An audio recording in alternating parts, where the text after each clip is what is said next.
Okay, this sounds like a scene out of a horror movie, but it's part of a real-life case that just happened in the Philippines. December 10th, 2021, so this is pretty recent. 17-year-old Janice is hiding under her bed. There were 3 masked men that had broken into the family home. They're going room to room, attacking anyone that they stumble across. Janice is hiding underneath her bed, literally a horror movie. Janice managed to slide under the bed, but she had no idea when the door to her room would open, when they would walk in, if they would even see her. Maybe, I don't know, maybe they would drag her out by her ankles. She didn't make any noise. She can't make any noise. She obviously can't call the emergency service lines. She doesn't even want to talk. She's terrified. So she starts texting her family group chat, hoping her parents would read it and maybe they would send help. They would come to save her. Her parents are both at work. She's home alone with her 2 siblings, and she starts texting the group chat. 3 masked men enter the house. They're attacking us. Please, please help. I can hear them screaming. They're hurting us, please. That was at 2:48 p.m. Janice could hear her siblings scream for help, and she was getting no response from her parents. Maybe they didn't see it yet. They were at work. So she didn't know what else to do or who else to turn to. I mean, think about it. Like, how quickly do your friends respond to your texts? So instead, at 3 p.m., so just about 12 minutes later, Janice, as quietly and as quickly as her sweaty fingers allow her to, she posts on Facebook. Guys, help me, please. Someone broke into the house. Help, please. I don't want to die. I'm here inside a room hiding right now. Please, please help. And then she heard footsteps approaching her door, her bedroom door. She didn't know if it was a parent, a police officer, or maybe it was the 3 masked men.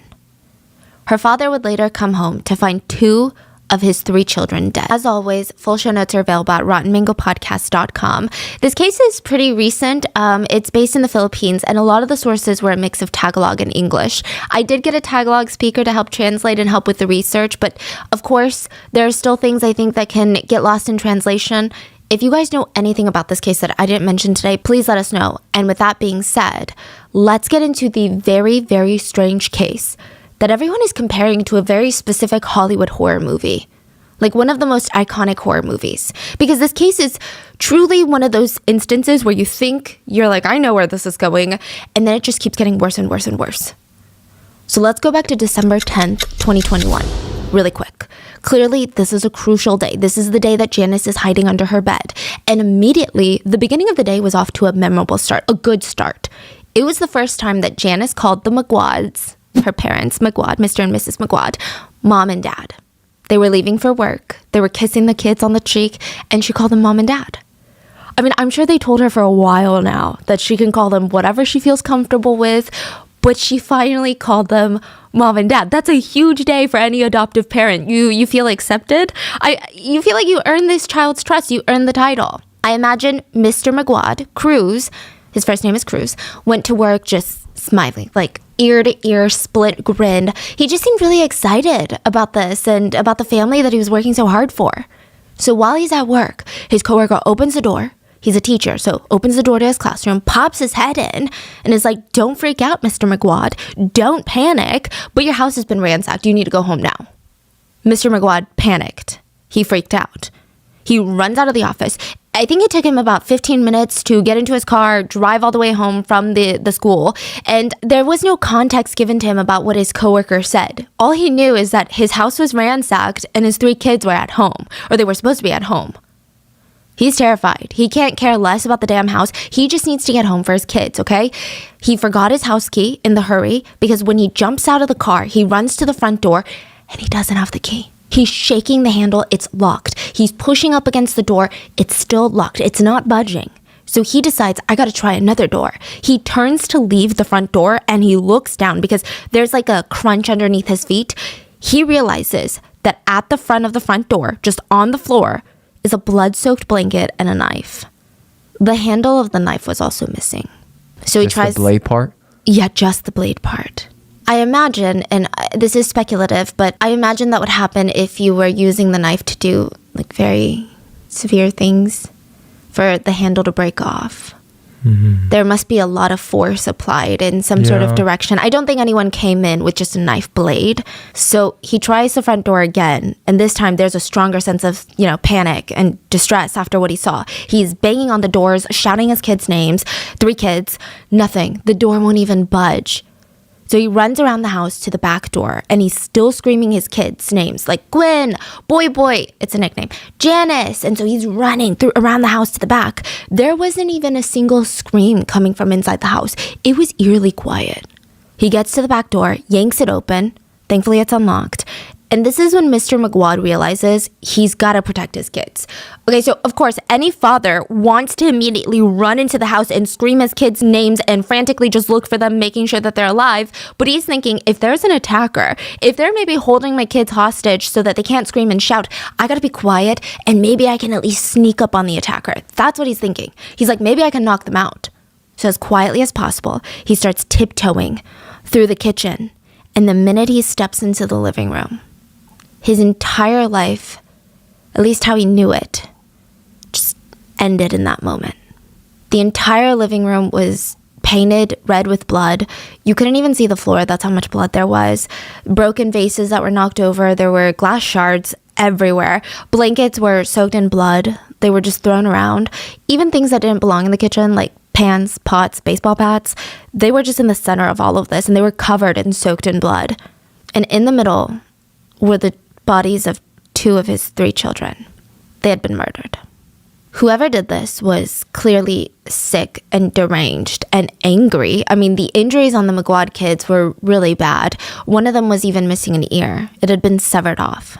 Now, one of his children did manage to survive, but they were incredibly distraught, obviously. They had been hiding under the bed when the attack took place, and they heard everything, every noise coming from downstairs.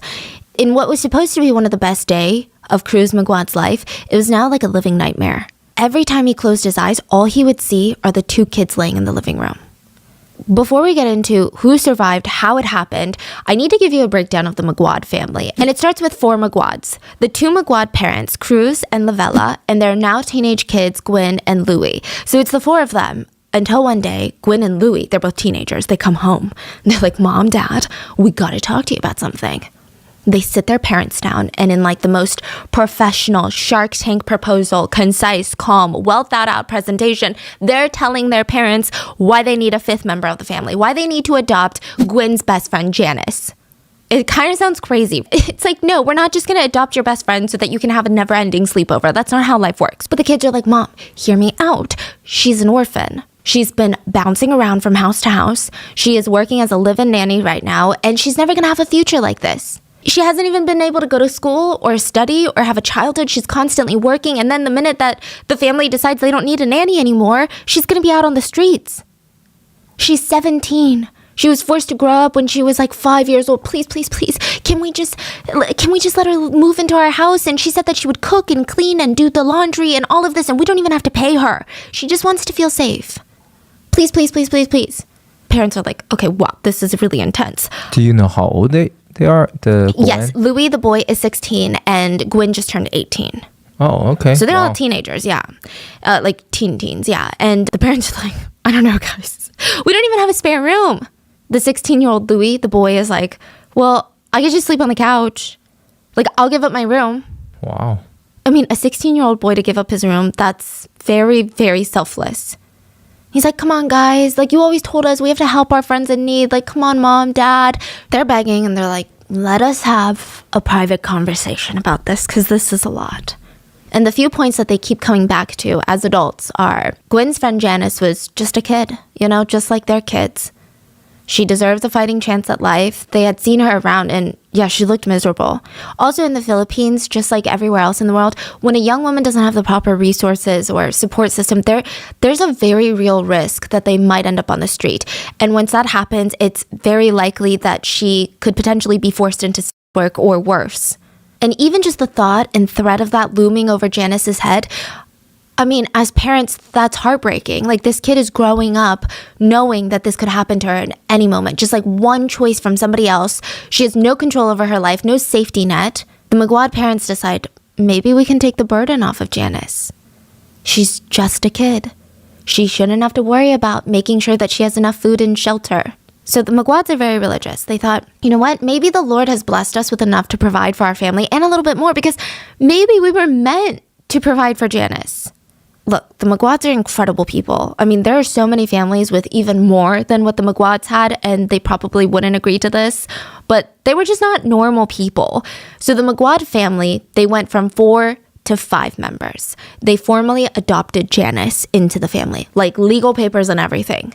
So let's talk about each one of the family members. Mr. Maguad, Cruz, the father. He worked as an elementary school teacher, and it seemed like his career path was on the right track. He was spoken very highly of, constantly getting recognized for his good work. There was a promotion in the works, so he was doing well financially as well. And his wife, Novella, she was the principal at the same elementary school. So the two of them, they don't make like an insane amount of money. They're school teachers, they're a principal, but they were considered more privileged in their town. They owned land, which is a huge deal. They're able to support their kids. They didn't have to choose between putting food on the table for the night or turning the lights on. A lot of families around them, unfortunately, had to make a choice between the two. Now, the two kids, Louis Maguad, nicknamed Boy Boy, he's the youngest. He's the 16-year-old. He's like the charismatic one in the family. He's calm, but he has this like energy when you meet him. You're already spilling your life secrets, like your deepest fears, what you want to become one day. And you're like, why did I just tell this random boy that I just met all my deepest fears in life? I think he was just very warm and comforting. People felt inclined to open up to him when they saw him. He also never judged anyone. In fact, he would find a way to relate to you so that you don't feel alone or weird. So he's 16 at this point, and he tells his parents, I'm going to continue working hard at school, and I'm going to grow up, and I'm going to be a lawyer. This is a huge commitment to make at 16 years old, but he was down for it. Okay, I don't know. Just reading about Louis, he seems like the type that I would be very intrigued by. Like, he's very smart, but he's also very creative. He plays the guitar. He likes to read and draw. So that's Louis, the youngest of the family, Boy Boy. His older sister's name is Gwen, and she was really the studious one, like the super smart one. Like, Louis is smart, but Gwen is intense. For example, she was a Girl Scout as a kid. And you know how they have those, like, sashes that they wear? Her sash was filled with badges and pins. There wasn't even a single space left for an extra pin. She completed every level of the Girl Scouts program in her free time, basically for fun. And she's like, wow, I kind of need more challenge. So in high school, she enrolls for this pre-med prep school at the local university for high schoolers. She's like, I'm going to grow up and be a doctor. So I don't know what the Maguads did, but they've raised their kids right. Like, one wants to be a lawyer, one wants to be a doctor, and they're both really upstanding, moral kids. She also volunteered in her free time. Okay, I swear, she's like a college acceptance administrator's dream candidate.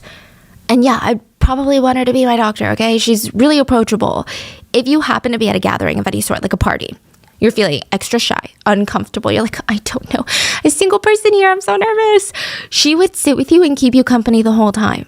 Okay, you know how some people will come and sit with you and they'll chat you up, but the minute that someone more interesting comes in or a friend of theirs comes in, they ditch you. They're like, okay, bye, have a good one. Gwen was not like that. She would sit there until you were comfortable. She would be there with you the whole freaking time. That's how she meets Janice, her best friend, and now adopted sister. The Maguads are really well liked, and they're constantly being invited to these social gatherings.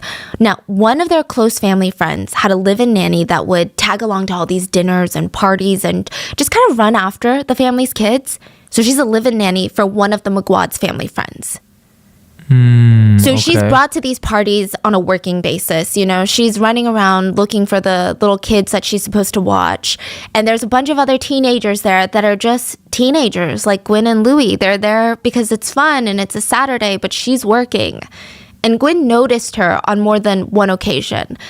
Mainly because, you know, Gwen's like, she looks like my age. She must be my age, but wow, she's working.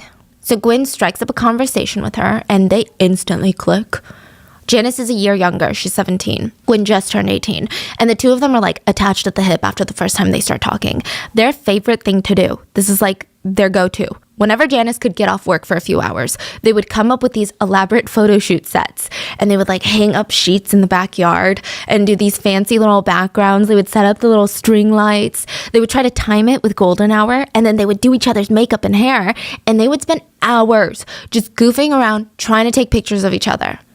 They also really enjoyed filming TikToks together, just of them dancing. It's really cute. It seems like they're really close friends. They kind of look a little shy doing the dances, but Louis is really cute and charming. Okay, in a way that little brothers typically seem to be. He's like sticking his hairy leg out to block the girls when they're dancing, and they're all like laughing and swatting his leg away. So the three of them, they look very comfortable with each other. So it's like once they're comfortable, Gwen feels like she can finally ask, the question, like, why are you living nanny for this family? Like, you don't seem to enjoy it.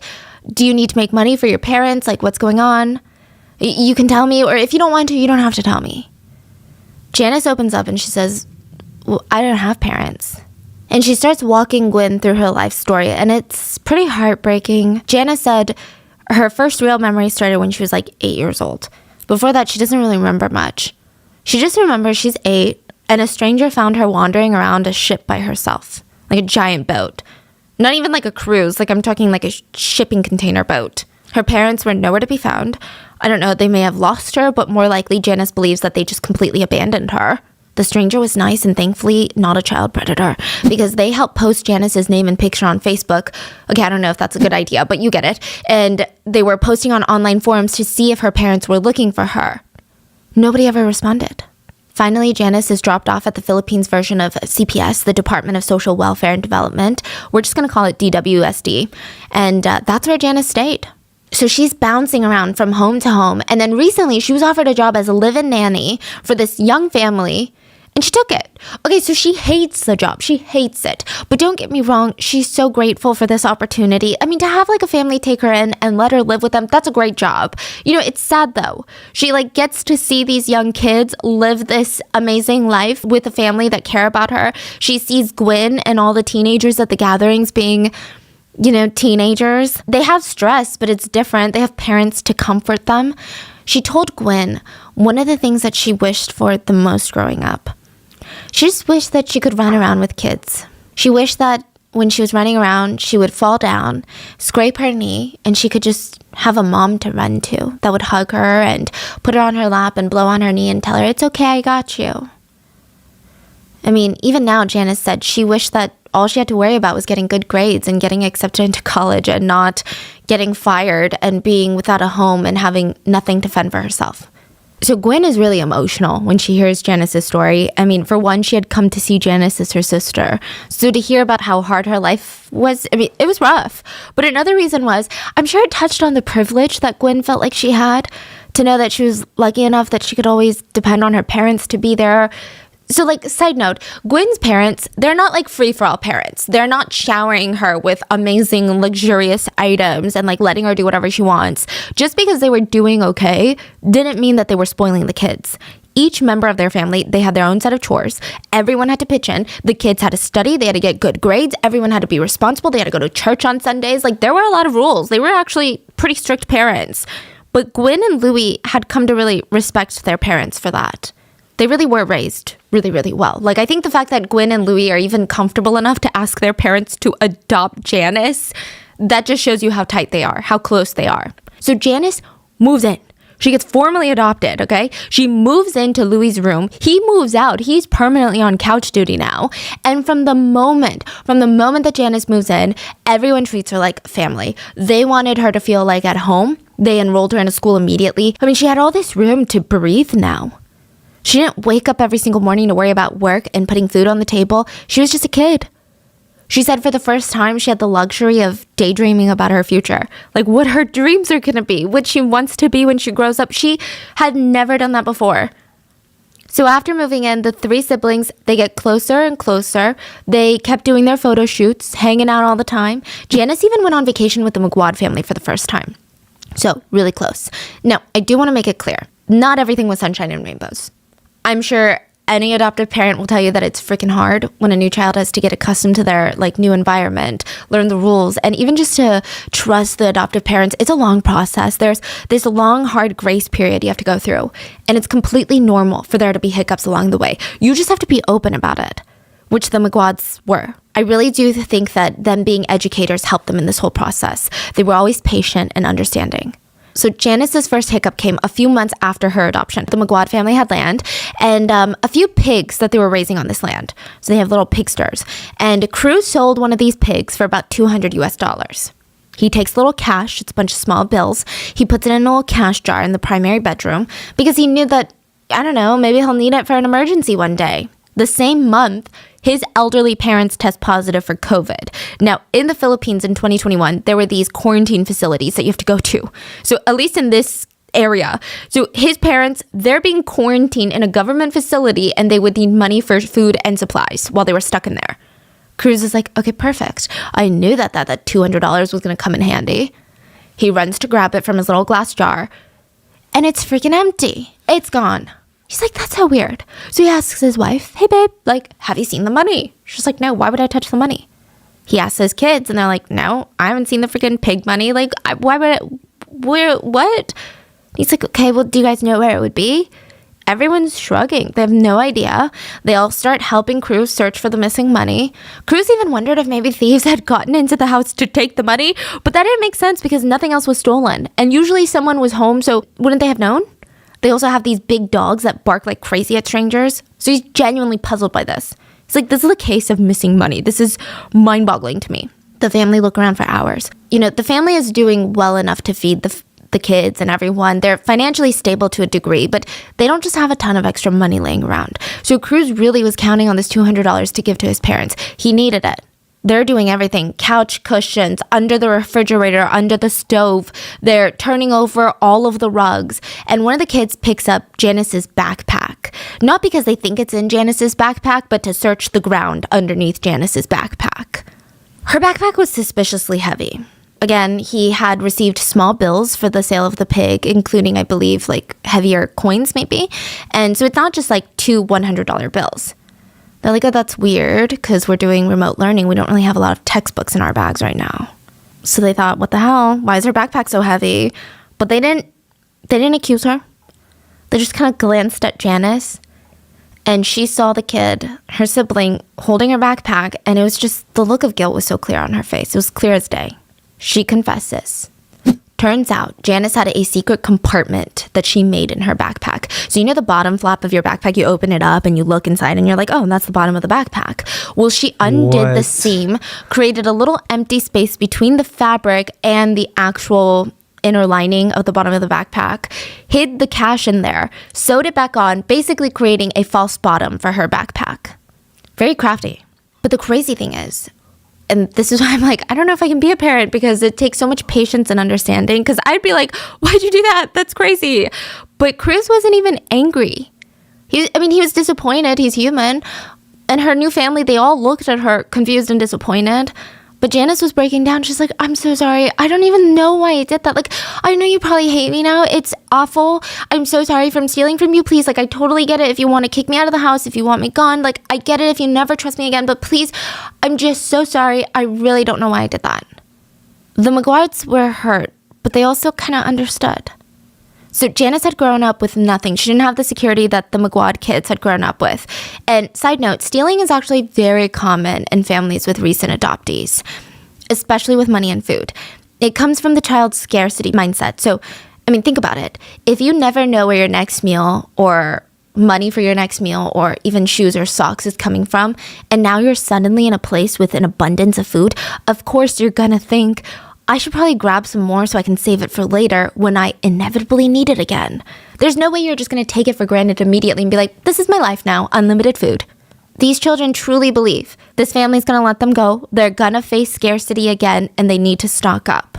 I know it's messed up that she stole the money, but it's kind of heartbreaking when you think about the psychology of why an adopted child might steal from their new families. So yeah, the Maguads were disappointed, but they got it. They understood. And it didn't matter to them because it's like when your kid makes a mistake, what do? They're still your kid. And Janice is their kid. That's how they thought about it. Janice is our daughter. Of course, we're not going to turn our backs on her because she did something wrong. She just needs guidance. So after this little hiccup, the family focuses on rebuilding that trust. And it wasn't this, Janice, you made us lose our trust in you, so earn it back.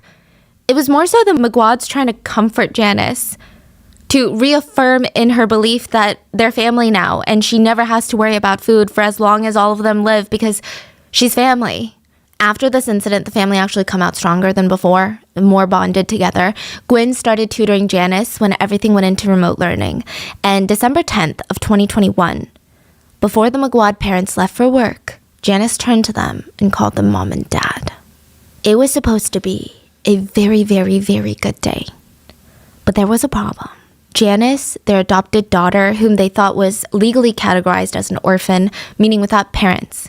Well, it turns out, Janice wasn't even an orphan. In fact, she was regularly communicating with her mom on Facebook. What? So what the hell is going on here? Back to the day of the murder, December 10th of 2021. I'm not sure how Cruz's coworker knew that the family home had been ransacked. Maybe he saw Janice's Facebook post or someone he knew had seen it. But Cruz rushes home, finds 2 of his children dead in the living room. He tries to check if there was anything, a small pulse or anything, but there was nothing. It said Cruz dropped to the ground and he cried out. He's religious. He cried out, "Lord, why did you have to take both of them? Why do I have to lose both of them? Why?" And then he collects himself as best as he can because he's still a father. He has to look for his 3rd child. So he's scrambling and he's praying that he wouldn't stumble across another dead body. And he calls her name out and finally he hears like the creaking of a door, like, you know, when you crack it open. And he hears her voice and he screams, "Janice!" And he runs to her room and he's putting his hands on her head and shoulders and arms. And he's frantically checking all over her to see if like she's hurt. She wasn't hurt, but she's dripping wet. And for a split second, he was panicked that it was blood. But it wasn't. It was water. We're going to come back to this His detail. clothing too? Her hair is like soaking wet in water. He made sure that she was okay, rushed them out, and he kept asking her, "Are you sure you're okay? Are you hurt? Why is your hair wet? Are you sure it's not blood? Are you bleeding anywhere?" Janice is like hyperventilating. She's explaining 3 men came into the house. They attacked Gwen and Boy Boy. She had enough time to run into her room. She hid under the bed. She was so terrified. The screams were so loud. There were so many screams. She was so scared. She knew that she couldn't help her siblings and she didn't know what to do or how to even do it. And then finally it went silent. She didn't know what to do. She was so stressed. She was having a panic attack. So the only thing that she could think to do in the moment was take a bath. Take a bath? Yeah, okay, so this whole bath thing is interesting, but we're gonna come back to it, okay? It's just very odd, because, you know, I know what you're thinking, and maybe we're on the same page, let me know, but I feel like a bath is very vulnerable. Like, when you're in a bath, you're naked and in a slippery, wet tub, defenseless. It just feels like the last thing you want to do in a situation where your environment doesn't feel secure. But again, people grieve differently. They respond to shock differently. Maybe she was in a state of shock where even her brain wasn't registering because, you know, our brains like to protect ourselves. Yeah, I can't imagine like bath and shower, because even shower, like you close your eyes, you're in the water, you can't hear things well. And then you got to get the towel. Like that's a horror movie. And then bath too. It's just not, none of that makes sense. And then the water filling up the tub is really loud typically. And it takes a while and you're like, oh my God, I'm so nervous. So Cruz comforts her. And honestly, he stayed strong for her because 2 of his children are dead. He keeps it together so that she doesn't break down further. He felt like she had already been through enough. Mrs. Maguad Lavella arrives at the scene just after the police, and she sees Janice standing there, soaking wet, crying. And she rushes up, she hugs her, and she's like, "Oh my God, thank God you're okay. Are you all right? What happened? Where are Gwen and Boy Boy?" Cruz was the one to tell his wife and the mother of his children that their 2 kids were dead. Mrs. Maguad Lavella is an elementary school principal. She was very loved for being this soft-spoken person. When you're an elementary school principal, you have to be calm, collected. You have to know what to do in the event of a crisis. You have to know how to handle these things. Kids, parents, staff, literally everyone trusted her to know what to do in every situation. But in this situation, there's like no answer. There's no solution. And it said that Mrs. Maguad completely broke down in every sense of the word. She was a broken woman and a broken mother. And I think Cruz, seeing his wife break down to the core like this, he had been holding it in for Janice. I think just seeing the devastation in his wife, he broke down. And so the 3 of them, they're outside the house crying in each other's arms, and the Maguad house was taped off as a crime scene. The police were really busy inside. They found like an abundance of evidence in the living room, just scattered everywhere. There were a few different things that could have been used as murder weapons. So there was this bloody baseball bat, a hammer, a few kitchen knives, including the one near the front door, pans, pots, shattered glass bottles, and they had to log all the evidence, take it all in, and they tried to match the weapons with the injuries on the siblings. Gwen had been stabbed to death, And it seemed very personal. And we know this through all the cases that we've covered over the years, but when a killer stabs a person in the face, it's typically incredibly, incredibly personal. There is a level of hatred and cruelty, and oftentimes it can indicate that it comes from a place of jealousy. Like, that's typically when you see that extensive injuries on the face. And her chest and abdomen, but a lot of wounds on her face, which you don't see necessarily in all stabbing cases. So the chest and the abdomen and sometimes the back, those are pretty common areas. Yeah, because face is not to kill, right? Face is just so personal. And again, to ruin someone's face, a lot of experts believe it stems from jealousy. So keep it in mind later. Gwen was stabbed multiple times, just face, chest, abdomen. She was missing an ear. She had wounds all over her arms and hands, indicating that she fought till her very last breath. Her hair was completely matted with dried blood. Louis' body was just as bad. The police counted 51 stab wounds on his body. Let me repeat that. 51 stab wounds on a 16-year-old's body. How can anyone ever hate a 16-year-old so much to stab them, even once? But 51 times? It doesn't make sense. Their bodies were so badly damaged, the morgue workers had to physically sew the teenagers back together before their parents could hold a funeral. The investigators that were looking into the case, their initial working theory is that, attackers came into the Maguad house since, they're going off of Janice's statements as well as the evidence. Maybe the attackers, they were looking to target one of the better off families in the area. They most likely thought that the house was going to be empty, but they came across the 3 Maguad children and all hell broke loose. That was the running theory. That was the very initial theory. But when they're taking log of everything at the crime scene, just laying around in plain sight, there are so many objects of value. TVs, phones, laptops. If these are thieves that are willing to kill teenagers, innocent children, I feel like they would steal on their way out. And it's not like they were hearing police sirens on their way. So very quickly, the angle of burglary gone wrong, it was dropped. The next runner-up as a theory was a family dispute over land. So Lavella had siblings, and there have been reports prior that Lavella and her siblings had gotten into these fights over land. Maybe some of the siblings were jealous enough to hurt the Maguads? Maybe they thought that they could get the Maguads to hand over some land if their children were now dead? But the evidence wasn't adding up with that either. I'm sure the police checked the alibis and the motives because in the end they ruled that theory out too. So now they're out of options. The family, the public, they all want answers. This is terrifying to every single family in the area. I think whenever children are involved, it's a huge, huge deal. And don't even get me started on what's going on in the US. But, when even children aren't safe, you feel like, what is wrong with society? We need to do something drastic now. People are demanding answers and change. They're in their homes. So the police, they form a special investigations unit focused on this crime, and the mayor puts up a reward for $5,000 for anyone with information that would lead to the arrest of the attackers. Meanwhile, the police go back to the crime scene. They're like, we got to search through everything again. This is how we're going to break this case wide open. They bring in forensics teams. They're combing through the place. And I'm not sure why they didn't follow up with some of these leads to begin with, but they finally decide. We got to search the perimeter of the house. Not just inside the house, not just the living room, but outside. And it's not just the backyard. They're going a little bit further than that. They're expanding their search scope. And that's when they come across this irrigation creek near the Maguad house. So it's like a small pond. And I guess since they weren't looking for a body or even a murder weapon, they just didn't think to search it until later. They got incredibly lucky. There in the creek was a little plastic bag. It felt like someone had tried to throw it down the creek and they assumed the water would carry it out, but the plastic bag got caught on a tree branch. So it's just stuck, swaying in the water. They drag it out and inside are bloody clothes. The killers after the murder had taken the time to change their clothes, put it in a little plastic baggie, tie it up, and throw it into the creek. Okay, now they're getting somewhere. So with this in mind, they're feeling a boost of confidence, okay? They start combing through the Maguad family house again, and they're searching for anything at all that might seem even remotely suspicious. Meanwhile, the netizens, they're doing their own little investigation.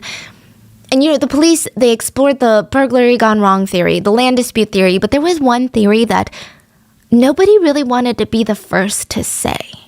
Do you know what I mean? It just feels almost politically incorrect. It feels wrong. It feels cancelable to be like, we think the survivor did it. Like, even just saying that, that's crazy, right? I mean, normally I'm like, don't say it then. If you think you're going to get canceled, don't say it because you're probably, like, don't come up with these theories. Wait, did people think of that right away? Yeah, like, netizens were like, I don't really want to say it. They're trying to, like, come up with roundabout ways of being like, well, there's a few parts. Nobody wants to be like, I think the survivor killed them. The netizens did have some strong points, though. And normally I'm against these types of theories because more often than not, they're not true and it just ends up hurting the survivor even more. But I'm going to walk you through some of the biggest points of contention. Point 1, the freaking bath. The bath. Okay, this was the weirdest part. This is the part in the case where immediately my little radars are going off. Like, it's very strange. When Cruz, the father, found her in her room after he found his 2 children murdered in the living room, he was just so happy that she was alive. He was so happy that she wasn't injured, but she's soaking wet. And she explains to him, once the screams of her siblings stopped, she took a bath because she was so nervous. Again, what an oddly vulnerable position to put yourself in when there were just 3 homicidal attackers in your home. I think that's even a nightmare to most people, being in a bath when intruders break in. You just don't feel safe and secured. That's why when you're like showering, you're trying to open your eyes and you're like, I gotta keep looking. Even Cruz said, when I heard that and when the shock of my kids passing wore off, I just couldn't stop thinking about that part. He didn't want to, but he couldn't help but wonder, like, why? Like, wouldn't a more natural reaction to be either run to your siblings' bodies, keep hiding under the bed until someone found you, or maybe even run out of the house? Netizens speculated in a very roundabout way initially that she took a shower to get all the blood off of her after she stabbed her siblings. And again, Louis was stabbed 51 times. That's just on his body. That's not including the injuries on Gwyn's. Another point of contention was the fact that Janice didn't come downstairs when she heard Cruz yelling their names. The house isn't massive, and from where her bedroom was, I mean, she could hear him banging on the front door, screaming the kids' names, running around to the back of the house. She didn't even scream back. She didn't alert him that she was in the house. Nothing. She stayed hidden, and she didn't come out until she heard him come across his children's bodies in the living room. But there's bigger points to be made. The third point is the room that Janice hid in was ransacked. She said the attackers entered the room and they just didn't see her hiding under the bed, and they ransacked her entire room. I don't know. It's just kind of weird. And the house really isn't that big. So if she ran away when the attackers were already inside the house, wouldn't at least one of the 3 attackers had seen her run to her room? And one of the first places you would check is underneath the bed. Mm-hmm. So they just go into her room, ransack the room, and think, you know what? I'm sure she's not going to tell anyone what happened. It's weird. Also, she stated that she locked herself in the room and then hid under the bed. If the door was locked from the inside, how did the room get turned inside out? There were also droplets of blood that were inside of her room. And so she's arguing, yeah, because the attackers came into the room and ransacked the place. Of course, there's going to be droplets of blood because they were probably covered in blood, because look at how graphic the crime scene is. But it just wasn't making any sense. Then the last point of contention was Janice sent the message to her family group chat at 2:48 p.m., remember? After the autopsy, police discovered that the Maguad siblings' time of death was closer to 2 p.m. So what happened during those 50 minutes? This next one is a bit more speculative, but I'm still going to go over it. A lot of netizens were wondering how she was able to post a Facebook post spelled 100% correctly and including emojis. So the Facebook post begging for help because there were intruders in the house, that post included emojis. Just kind of strange. And on top of that, just a few minutes after posting on Facebook, she changed the last name to her profile to P, P-E-E. We don't know what P is. Her birth last name is Sibiel, and her adoptive last name is Maguad. I don't know what Janice P is. Wait, after she made a post, she changed her last name? Yeah. So you're telling me you're hiding under the bed and there's 3 knife-wielding attackers downstairs murdering your siblings, and you're like, I need to update my Facebook name, right now. I wonder, okay, this is, again, speculation time, but maybe in her 17-year-old mind, she thought that if her name wasn't Janice Maguad, the police couldn't find her profile. So, I think maybe she thinks the police are going to go and be like, oh, you know what? Let me just investigate this whole family. And, okay, Janice Maguad types it in Facebook. There's no Janice Maguad. Was it Janice Maguad before? Yeah. Oh, okay. She's trying to hide her name. I mean, that's all they can think of in a 17-year-old's head. Because obviously, they're going to find you regardless. Yeah, okay. But I'm trying to think like a 17-year-old because it's so random. For now, these are just netizen theories and arguments. Meanwhile, the police would find droplets of blood in rooms of the house that just didn't make sense. Like the laundry room. There were droplets of blood there. But the laundry room shows no sign of struggle or anything. So the killers just walked in there, splattered some blood around from their clothes, and then walked out. Now, the police believe that they do an exhaustive search of the house and the crime scene tape comes down. And the Maguads were allowed back into their home to clean and tidy up. And I guess figure out what they wanted to do with the place.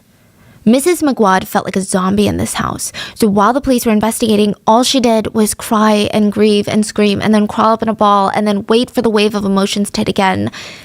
And now she's back in the house. She's like, I just want to stay busy so that these floodgates don't open.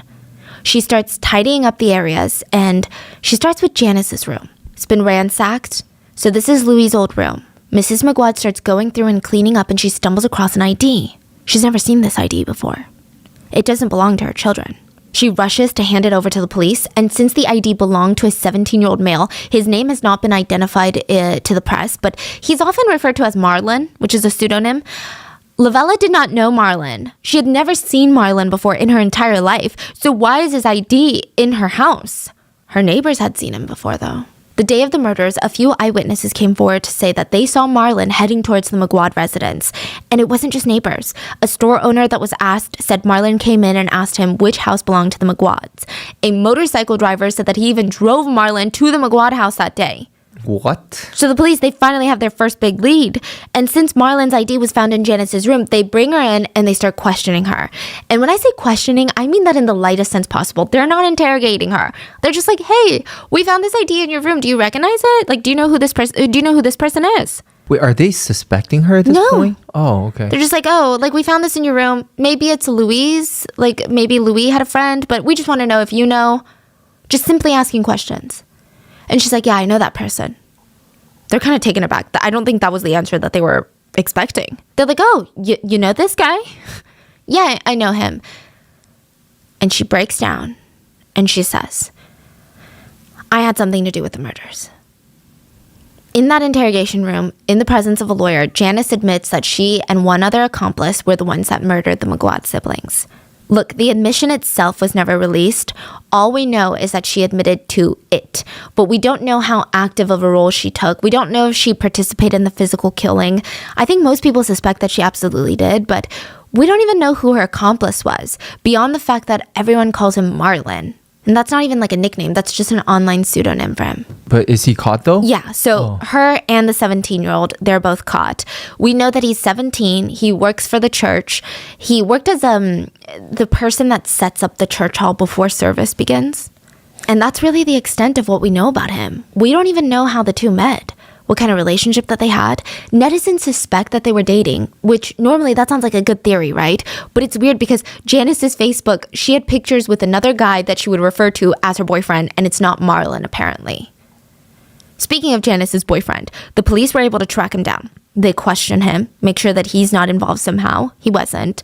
But he did say something that struck me as really weird, really interesting. He said that he saw Janice's Facebook post that day of her freaking out that there were intruders in the house. He saw it. He called her. She actually picked up the phone. But she didn't answer. She didn't respond. It was just silent on the other line.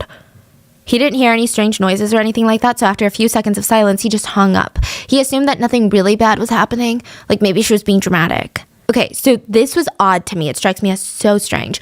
Either this guy is a really boyfriend, the world's worst boyfriend, or maybe Janice has a history of making bizarre claims or being dramatic. It's just really strange behavior.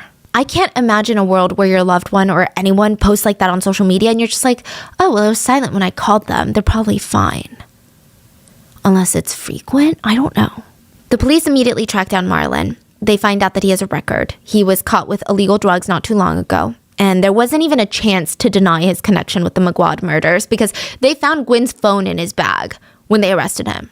Now, this is where the case starts getting really, really strange. So at first, this was looking like a final girl situation, which, if you guys know the final girl trope, it's a trope in slasher movies, horror movies, where one final girl at the end survives and she either confronts the killer or she lives to tell the tale. So a lot of people thought that this was like a final girl situation. But it went from that to being compared to the movie Orphan, Do you know which one I'm talking about? It's about this husband and wife who adopt a 9-year-old girl after they lose their baby. But the 9-year-old turns out to be a 33-year-old woman who is just hell-bent on killing the entire family. Side note, I know the movie Orphan was very controversial. A lot of adoption groups hated the depiction of murderous adoptees.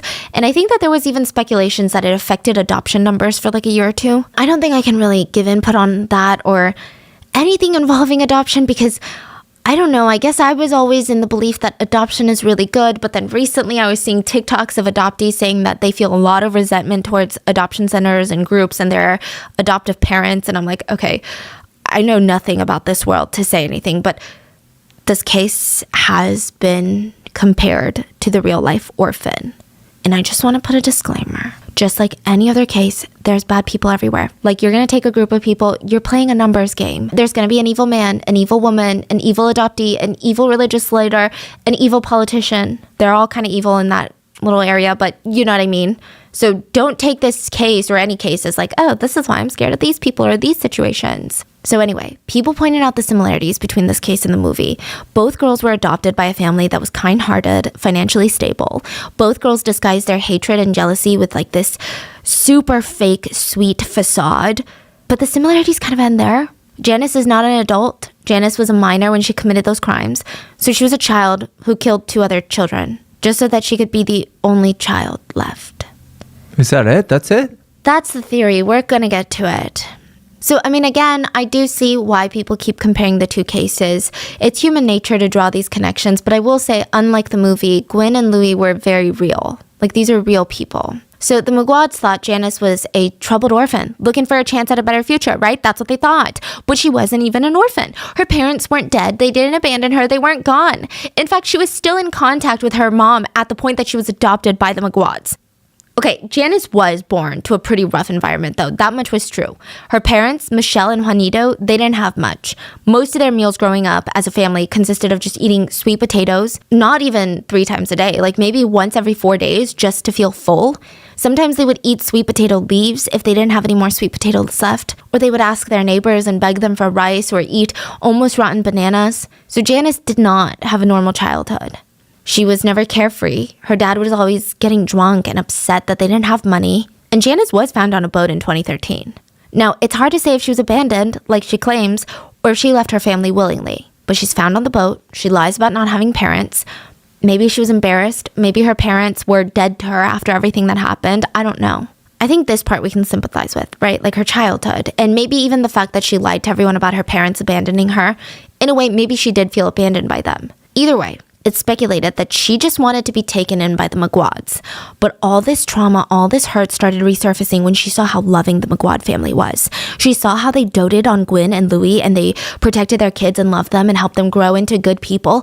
And Gwen was beautiful, smart, kind, and it's suspected by netizens that Gwen was everything that Janice wanted to be. And so the more comfortable that Janice got with the privilege that the Maguad family could give her, the less content she was getting. The Maguads were loving, but they were strict. So when Janice was adopted, she got her own house duties and chores, just like Gwen and Louis had. And this isn't some like Cinderella situation where they're giving her all this work and they're like, you're the adopted kid, you better do it all. The Maguads were fair. The problem, though, was Janice was used to living by her own rules now. She just wanted all the positives of living with the Maguads. She didn't really care for the negative parts. She also saw how much the Maguad parents adored Gwen and Louis, and she didn't like that. But the crazy thing is, they gave Janice the same love. Like, from the minute that they adopted her, Janice was treated like a member of the family, to an extent where people around them thought that Janice was a cousin that they had taken in. But Janice was not content. She just wanted all of it. Mr. Maguad thinks that's the reason his children are dead. He said, based on her confession, she was jealous and envious, and she hated our daughter Gwen because of the love we showered her with. But the netizens are confused because even if she saw all the love Gwen is getting, she also has love. Like, love is not a finite resource. How can someone be greedy enough for something like parental affection to kill their siblings?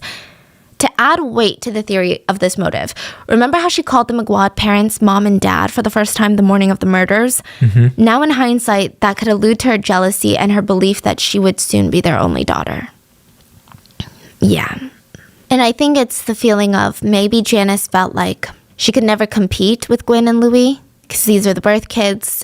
And so maybe she felt like the only way to truly be their daughter was to get rid of the birth kids.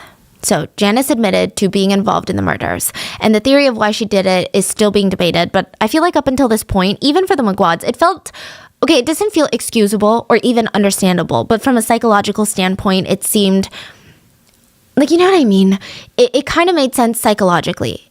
Not in the sense that any murder makes sense. Like, all murders are senseless. But I guess psychologically speaking, everyone was like, I think I can connect the dots. I think I see where this is going. Everyone's like, oh, she's feeling this intense jealousy, never having loving parents. She wants all the love to herself. She's intensely jealous. This is the only way to not be in competition with the birth kids. She gets them out of the picture.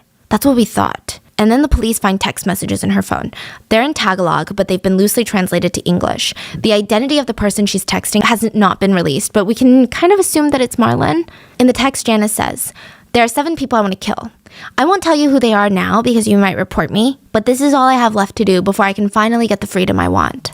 He texted back, don't do it yet. Think about it first, then do it when you learn how to.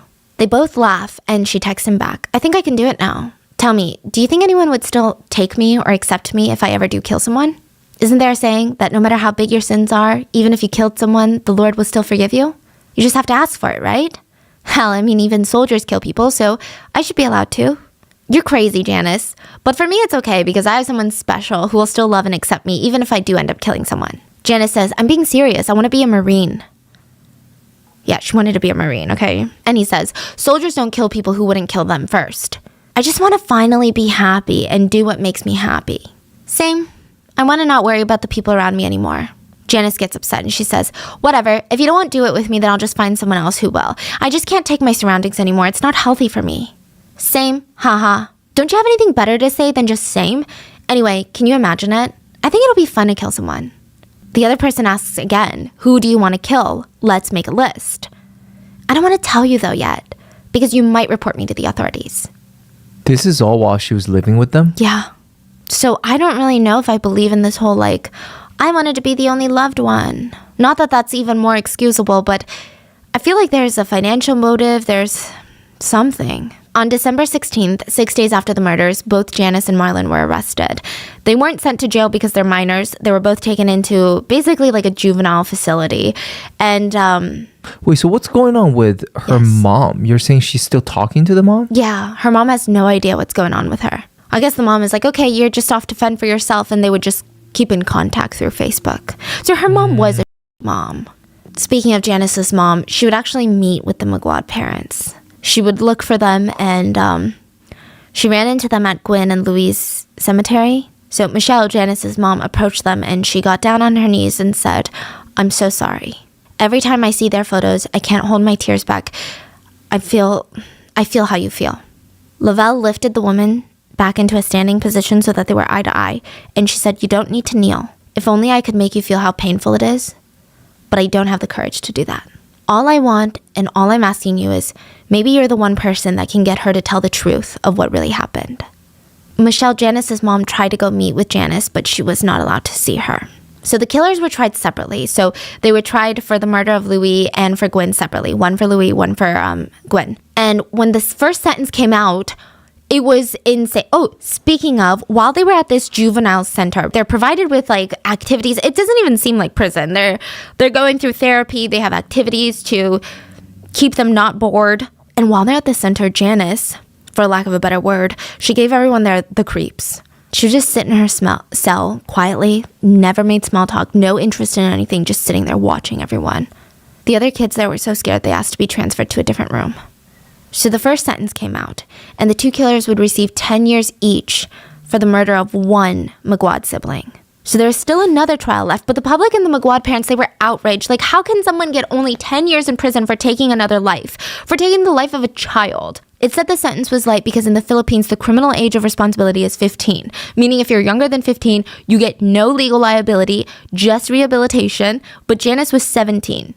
So between the ages of 15 and 18, the criminal sentence would be rehab until they reached 18. Basically, they're going easy on them because they were minors when the crimes happened. That's freaking crazy. Yeah, the Maguad parents were not happy at all with this sentence. Neither was the public. Cruz and Lavella, they started giving media interviews, talking to officials. They went on national TV, and they just wanted to put pressure on the judicial system. Lavella admitted something really heartbreaking in these interviews. She said that because of her religion, she was actually willing to forgive Janice. She said she was trying to be understanding, and she felt like Janice, in her eyes, was a victim in her own life. You know, a victim of the system, a victim of circumstance, poverty, the lack of education. She said she wanted to forgive Janice. I mean, this woman is so strong. But then one day, Janice was taken into custody, and Lavella was there, and the two made eye contact. Janice was looking at the woman who gave her love and support and who treated her like her own children. She looked at the parents of her two victims, and her face was completely blank.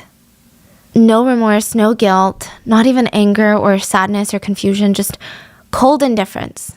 And that was when Lavella changed her mind. She said, "We were so proud when we adopted Janice because we thought God was using us to help this young girl. It was a blessing, but then this is what we get." Then she turned and she addressed Janice through the screen and she said, "Is this how you repay us after all we did for you? Does Gwen deserve this after convincing us to take you in?" After seeing how little Janice cared about killing Gwen and Louis, Lavella no longer wanted to forgive Janice. There was a lot of outrage sparked because of this case. You know, one of the arguments was recently the age had been raised from, the age of criminal responsibility had been raised from 13 to 15 in the Philippines. So a lot of people were debating that. People were debating the fact that Janice was taken into basically CPS in the Philippines and they didn't do anything. So they said that Janice was produced as a killer by the system. Like, they should have been able to support her in a way that she didn't have to kill someone, that she didn't have to end up in this situation. And another thing is, they were just kind of confused. If Janice had a mom, CPS didn't know that, and they legally let the Maguads adopt her? Like, that's crazy. So finally the day comes. Janice and Marlon receive the second sentence, and for the murder of the second Maguad sibling, both of them would receive 22 years in jail. So with this sentence and the last one combined, the killers would spend about 32 years in prison, no chance of parole. And the sentence isn't huge compared to other cases we've covered, and the Maguads weren't satisfied with the final verdict. Their children were dead, but the killers would be able to walk out of prison in their 50s. They would have half their life left to live. Half a life that the Maguad siblings would never get to have. The Maguad parents, they went to therapy, and they are in their healing process. They've opened up a restaurant in remembrance of Gwen and Louis. They opened their doors August of 2022. They painted the walls like this beautiful red and yellow color, and they named it Casa M&M. They serve rice dishes and even offer like a dessert bar. So now everyone that eats at this restaurant, they have a chance to experience just the love and the warmth and the compassionate nature of the Maguads. And despite all the hurt, the Maguad parents seem to be doing as best as they can be. I think they're finding a lot of strength in their community. And I just hope one day they find happiness again. And that has been the viral case of the Maguad murders. What are your thoughts? Please stay safe. I'll see you guys on Sunday for the mini-sode. Bye.